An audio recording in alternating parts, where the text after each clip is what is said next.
Hello and welcome to the Moms Who Know podcast. I'm your host, Chanel Nielsen, and joining me today is Kara Murri from the Today I Am Enough podcast. How are you, Kara? I'm good. How are you doing? I'm doing good. I'm glad to be here with you. Let me tell you a little bit about Kara. So she started the podcast, like I said, Today I Am Enough. She has 6 kids with an age span of only 7 years between the oldest and youngest. So she is busy. And how old are your kids now? How old is the oldest? My oldest just turned 12 like a week ago. And then I have 12, 10, 9, 7, 6, and almost 5. Wow. Okay. That's awesome. 12 is great. I was just talking with some friends. That's when you can start to have a little more freedom. I feel like you can leave sometimes and it's wonderful. Yes. So yes, it's a nice thing. Yeah. She is also a stay-at-home mom. And I'm going to read this little thing, part of your bio, because I like the way that you phrased it. So this is in Kara's own words. I don't have a college degree and I don't wear a tiny pant size. I mess up all the time and I probably spend too much time on the computer and my phone. I just love it because it's relatable. It's all of us, right? That's just life. And I think that it also goes along well with kind of what you're trying to do with your podcast. So can you tell us a little bit about how you came up with Today I Am Enough and kind of your goals and why you titled it that, just the backstory of your podcast? Yeah, for sure. So it was about a year and a half ago, I was going to a blogging conference, and I actually have another blog that I don't actually do anything with anymore. But I just started to realize that I was struggling so much with feeling like I could keep up with all these other bloggers. I didn't have a lot of traffic. I just wasn't a good writer. I wasn't a good photographer. I just wasn't good at anything. And after this conference, the keynote speaker spoke about being enough a little bit. And after the conference, I was laying in bed one night and I realized, you know what? I don't feel like I'm enough at anything. Like, I don't feel like I'm a good enough mother most of the time. I don't feel like I'm a good enough wife. I'm not a good enough housekeeper. I just can't keep up with things. I'm not a good enough blogger. And I also realized in that same moment that I wasn't alone. I knew that I wasn't the only one that felt this way. And so I decided I was going to create a website, and I didn't want it to be a blog because blogging stressed me out and I didn't want this to stress me out. And I had an image of what I wanted it to be, but I didn't know exactly how it was going to all come together. So I just ended up creating this website, and I have some products that I sell on there that I have designed that I love, and they're so wonderful and fun. Just to remind people that they're enough. I have a friend that has a beautiful voice, and she is incredibly talented, and she wrote a song to go along with Today I'm Enough, and that's also in my shop. And I just started sharing stories on my website, initially just having people write up a story of how they felt like they were enough. And one day as I was listening to a podcast, I thought, I hate writing. Why am I trying to write these blog posts that feel so forced to me when I would rather talk to people? So I just decided to start a podcast with it all. And it's been great. It's been such a fun experience. And my hope is to share stories of people that are well known and people that no one's ever heard of that are just my neighbors or friends. So just everyday people, so you can relate to things. So, yeah, I think that's really relatable because we all do feel that way sometimes, that we're not enough. And if we compare, we're always going to feel that way. So I think part of it is just being in a place where we're okay with who we are, so that we don't have to always compare and look for that validation on the outside. So one of the things that you're doing is having other people share their stories. So I'm interested to know how hearing these other stories from other women, how that helps you personally to feel that you are enough. Oh, that's a good question. Well, I've listened to other blogs that do similar, or other podcasts that do similar things. And as I've had an opportunity to listen to people I've interviewed along with other podcasts, I think it's one of those times where you're able to connect in various ways. And I think we all find those connections differently depending on our own experiences. And I feel like as we share experiences and our stories with other people, it helps us all connect, and it helps us be able to be more real with people. And in being more real, that connection is just going to deepen, and we're going to be able to find those times and those people that we really can trust and say, you know what, this was really hard. And they'll say, and that's okay, instead of getting honest, which I don't think most people are going to be rude and judgy when you're telling them about a hard thing that you're going through. But usually when we're going to be open and real and say, this is what's really happening in my life behind all these Instagram perfection posts or whatever, when we can and do that and with other people, we are going to be able to find that it's okay that we don't have perfection. Yeah, I love that. That's like Brene Brown's whole thing about vulnerability, right? We're letting ourselves be vulnerable. And when people let their guard down and they share their true feelings, then there is that connection that you talked about. So yeah, it lets us be more free to be ourselves, because I guess what you're saying is we can see, like, when they do that, people let themselves be seen. It frees us to let ourselves be seen and be known. Exactly. Yeah. Mm-hmm. Well, so you have a story that I had listened to you tell on your podcast that was really, I guess, kind of a defining moment for you and kind of a struggle that what you went through with your son. If you could tell us a little bit about that whole experience. Yeah. So when my fourth baby was born, he was 9 days old at the time, and we took a trip to Walmart. We needed to get out of the house. It was late, but it was just going to be quick. So we went, and we were coming back, and he started crying. And once we got home, I was trying to console him while my husband took the other kids up to bed. And he just was struggling. Like, after you've cried really hard, you know how you'll just do those like catch up breaths. Right. Can't quite catch up. So he just kept doing that. And he actually ended up doing that for a couple hours afterwards. And I would try to nurse him and it wasn't working. We tried to lay him down and swaddle him and it wasn't working. And eventually we decided to call the on-call nurse at the pediatrician's office, because there were just a few other things that were going on that seemed strange. And since he was my fourth, I knew they weren't normal. And so she told me because of the catch-up breaths he was taking, he wasn't getting enough oxygen and we needed to get to the ER immediately. So I called my mom to come and watch my kids, but she did live 30 minutes away. So we found a neighbor to watch the kids, and we just went to the ER. And we got there, and it was Friday the 13th even, which I was told by one of the nurses is actually a busier day than normal Fridays. Interesting. Right. And there was actually no wait at the ER, and it was like 10:45 at night. So they started checking his oxygen, and they're like, his levels are totally normal, but this is weird because he's still doing this, and he was having some drooping in his face. So the ER doctor initially was like, maybe just put a humidifier in his room. And we were like, what does that have to do with anything that's going on? Which we find out some stuff about that doctor a couple years later from a friend who worked at the same ER. And that doctor ended up retiring before he got fired. So luckily the nurse that was in the room went and got a different doctor because she knew this doctor wasn't reliable necessarily. And another doctor came in and said, you know, that's really strange. Those symptoms are not adding up to anything, and we better admit him to pediatrics. So we went up to pediatrics, and the doctor was like, we're just going to do all these different tests on him, and we'll see what happens. Because, again, these symptoms aren't adding up, so we're not sure. So eventually they did a spinal tap on him, and it took almost twice as long as they were anticipating it taking.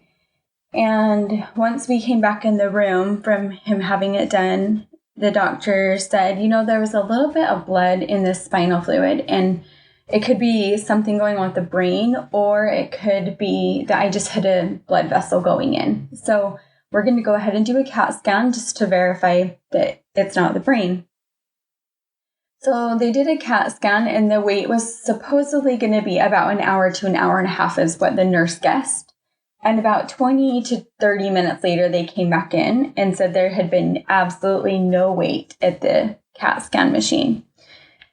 So they brought him in, and then the doctor came in, and I remember just sitting on that really uncomfortable chair that turns into a bed that all hospital rooms seem to have. And I think we were both sitting on it. And I remember the doctor just coming down to our level and saying, we found a blood clot in his brain, and it's 3 millimeters, which is about a quarter size of his brain, because he was just so tiny, brand new baby. And it was in the back right side of right quarter of his brain. And he said, I've called Primary Children's Hospital and a helicopter's on its way. And I just remember not understanding.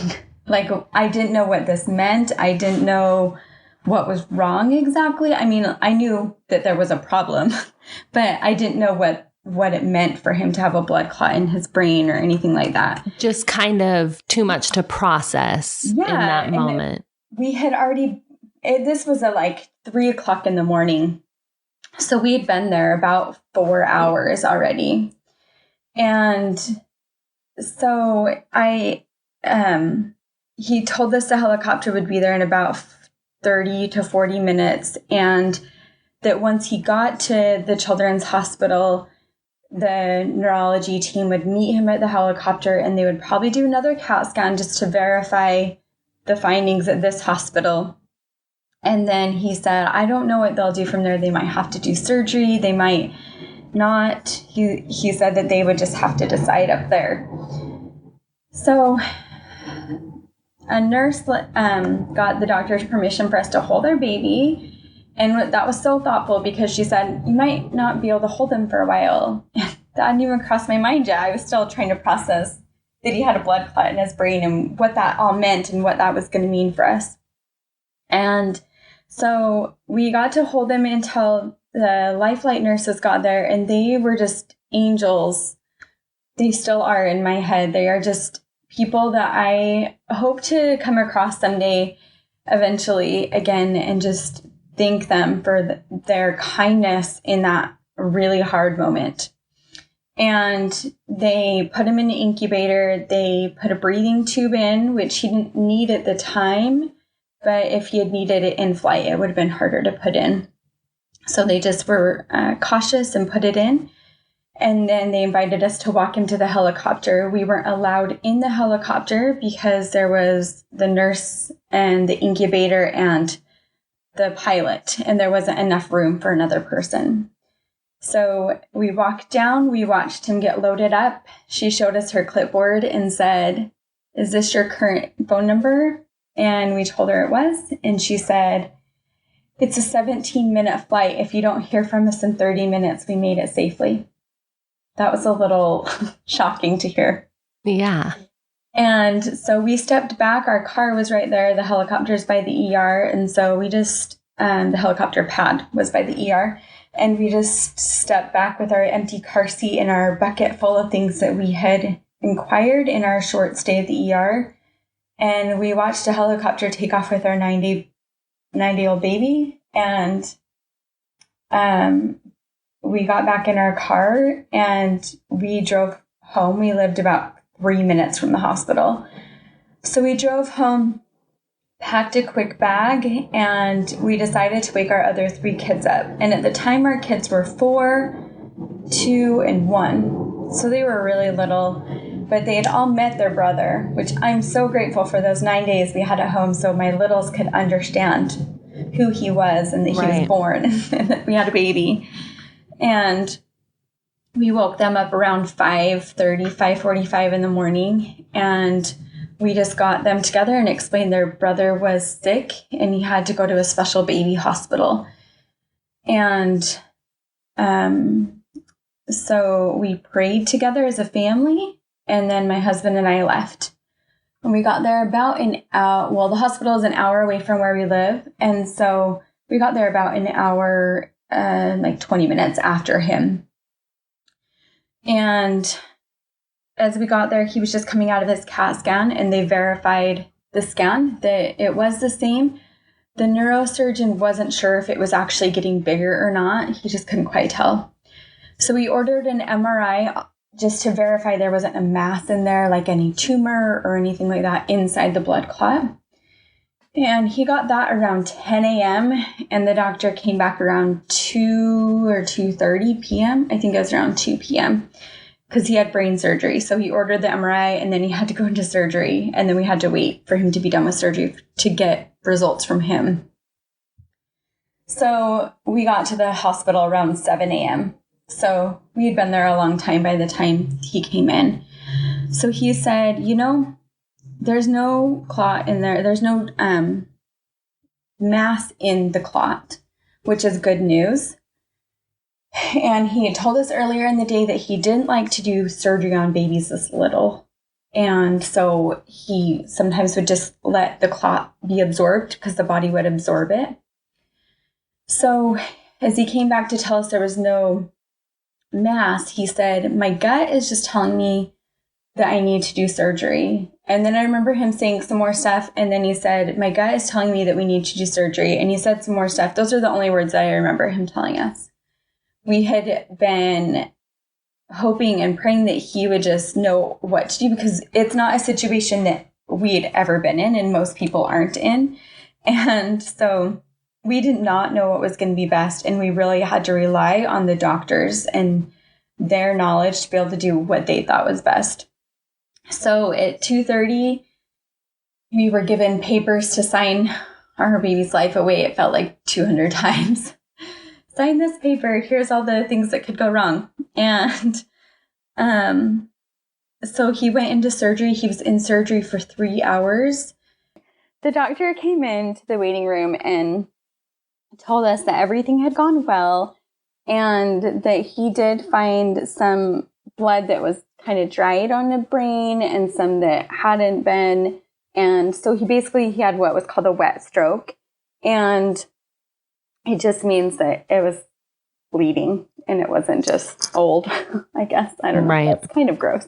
But but he said 50% of the time in childhood strokes, they don't know the cause. And our son is one of those where they don't know. His best guess is that a blood vessel was malformed and then burst. And so, he could have had this stroke when I was even pregnant with him. It's just one of those things where we have no idea how long this had been going on. And okay, so it could have been at any point before he was born, but the symptoms just happened to show up. Right. And so anytime, like when he was in his car seat, when he first started crying on the car ride home, and then anytime I tried to lay him down to go to sleep, he would scream. And I'm sure it was on the back side of his brain. So I'm sure it was just crazy uncomfortable for him. Yeah. And then the drooping that we experienced, he had a stroke. That's what the blood clot means, is that he had a stroke. And you always see those stroke commercials, like signs of a stroke, and they're always older people. You don't think about looking for stroke signs in your 9-day-old baby. No, and of course not. When he had drooping in his eye was drooping a little and his mouth was drooping a little. And it wasn't one of those things where I was like, clearly he's having a stroke, So anyways, hindsight, Right. So anyways, the doctor, things went well. We went in and saw him once he was back in recovery, and he was just so swollen and full of fluids, like so chubby and giant. But he did really well. And we went for the next 6 to 8 months. We were seeing various specialists to make sure that different problems he could have with that part of his brain were going to be okay. We ended up seeing a stroke specialist that took about 4 months to get into, but we saw her on a regular basis and then yearly for several years. And she let us know of a couple things that could come up that might be wrong with him. She said, best case, he might just be clumsy and left-handed. And he is actually great at both of those things. He is completely left-handed and he is clumsy. But lots of normal people are left-handed and clumsy. Totally, yeah. So it's one of those things where you never know. But he is 7.5 now, and you would never guess that he'd had a stroke unless you saw the back of his head. And he has a really giant scar. Okay. On the back of his head. How has this, I mean, that just must have seemed so out of the blue. Like, you know, he's fine for the first 8 days of his life. And then it just, you know, all of a sudden to have this problem. Has that made you more fearful or anything as a mom? Has it changed the way you look at your kids? Yeah, that's a good question. So I have 2 kids that are younger than him. And it was like once we got to day 10, it was a little bit easier for me. Yeah, that makes sense. It just, it makes sense, but it's also like not logical. But it's not logical, yes, but it does make sense. If they were going to have a stroke again, they could have it at any time, not just day 9. But that's when my trauma happened, was day 9. And yes. So that, like with those 2 kids, it was a little tricky. Those first few days, I was like, okay, we can breathe a little. But I do feel like it's changed my perspective as a mom. And sometimes, 7 years is a long time ago, really. And sometimes I have to remember that I need to be grateful that he's here. He's a little crazy. He's really good at helping his little sisters. The 3 of them are like the 3 musketeers, and they're so good at being naughty together. But they also play amazing together. They're like the best of friends, the good, the bad, the ugly type of thing. And so there are really some days where I'm like, remember how I'm grateful that he's here and that he is thriving, because I heard stories when he was little, especially when he was littler, about kids that had strokes when they were 6 months old and they aren't functioning. They're in wheelchairs and they're not speaking and all these things. And I don't know why he's not in that situation. And we were told because he was so tiny when it happened, the brain will be able to compensate in other ways because it wasn't fully grown. It will just take those parts of the brain that maybe aren't working, and it will just learn to do it with other parts of his brain. And I really think that's what's happened. I mean, he's had some struggles, but I feel like those struggles that he's had, when I've asked doctors about it, they say, no, that's actually not related to that. And so, I mean, there might be some things as we go down the road. They told me the first 5 years were going to be the most critical to be able to know of his functioning and his abilities to do things. And he's 7 and he's great. So, but that's amazing. I still do feel like anxiety with him. Like he's going into 2nd grade now, and I'm just like, oh, I hope he gets a teacher that's really great. And, there are a few things that he struggles academically with more than my other kids, but I think there's always that child. None of my, I feel like out of 6 kids, not all of them are going to be loving everything academic wise. And so, but then it just pulls at my heartstrings as he gets older. I'm like, oh, please have a good person that can just love him and be gentle with him, even though he's not gentle with himself. He's like this crazy person. Right. And I think that's true for all of us, with all of our kids. But I think, having been through that experience with him just makes you that much more tuned in and keyed in to his, just that much more, like you said, anxiety and a little bit of extra concern because of what you guys have been through. So for any moms who, have this in their future, who have an unexpected medical emergency like you did, what would you say to them? What would you wish you would have known going into this situation? I think I learned a few huge lessons that I think those have really changed my life. And I think one huge thing is to be gentle with yourself. Is you have to go to a hospital. My son was in the hospital for 8 days, which to me is incredible that you can have brain surgery and be out in 8 days. But I feel like I just knew I couldn't do it all. And I knew when I needed to be with my baby, and my husband had to work. He had an hourly job at the time and he was in school. And so we didn't have the option of one of us always being at the hospital. And so I knew when I needed to be with my baby. And then as hard as it was, I made sure that I was with my older kids when I knew I needed to be with them. And I just kept my phone close by and on really loud. So when the hospital called, I could answer if they did call. And I think just being kind to yourself, that you're doing the best you can and not blaming yourself. Sometimes accidents happen. Sometimes life just happens. And sometimes we just are given trials in our life, and we just need to not be mean to ourselves, if that makes sense.